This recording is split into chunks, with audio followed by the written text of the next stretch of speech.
Henry and Gordon were lonely when Thomas left the yard to run his branch line. They missed him very much. They had more work to do and had to fetch their own coaches. The big engines thought they were too important to fetch coaches. James grumbled too. "We get no rest, we get no rest," they all complained. But the coaches only laughed. "You're lazy and slack, you're lazy and slack," they answered. Altogether, the engines were causing Sir Topham Hatt a great deal of trouble. The big stations at both ends of the line each have a turntable. Sir Topham Hatt had made them so that the tender engines can be turned round, because it is dangerous for them to go fast backwards.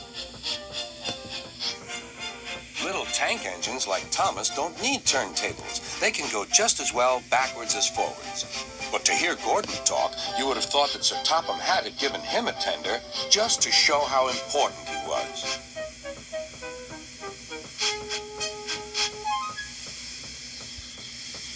"You don't understand, little Thomas. We tender engines have a position to keep up.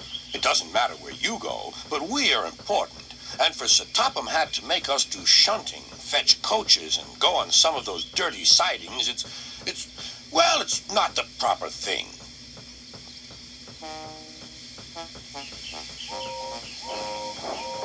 Thomas chuckled and went off with Annie and Clarabelle. "Disgraceful," Gordon hissed as he ran backwards to the turntable. The turntable was in a windy place close to the sea, and if he was not on it just right, he put it out of balance and made it difficult to turn. Today, Gordon was in a bad temper, and the wind was blowing fiercely. His driver tried to make him stop in the right place, but Gordon wasn't trying. The fireman tried to turn the handle, but Gordon's weight and the strong wind prevented him. "It's no good," they said at last. "Your big tender upsets the balance. If you were a little tank engine, you'd be all right. Now you'll have to pull the next train backwards." "Look," called some boys. "There's a new tank engine." "Oh, it's only Gordon back to front." "Hello," called Thomas. "Playing tank engines? Sensible engine. Take my advice. Scrap your tender and have a nice bunker." Gordon said nothing. Even James laughed when he saw him. "Take care," hissed Gordon. "You might stick too." "No fear," chuckled James. "I'm not so fat as you." "I mustn't stick," thought James. He stopped on just the right place to balance the table. It could now swing easily. Gordon arrived in time to see everything. James turned much too easily. The wind puffed him round like a top. He couldn't stop.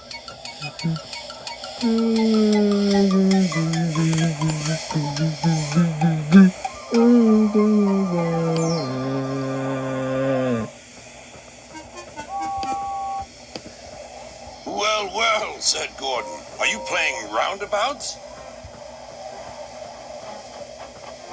Poor James, feeling quite giddy, rolled off to the shed without a word.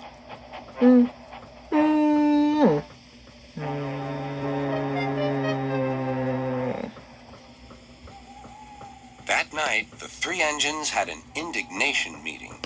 "It's shameful to treat tender engines like this. Gordon has to go backwards, and people think he's a tank engine. James spins round like a top, and everyone laughs at us.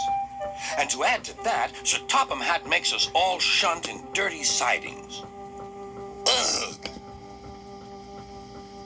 "Listen," said Gordon. He whispered something to the others. "We'll do it tomorrow. Sir Topham Hatt will look silly." The engines had decided to go on strike.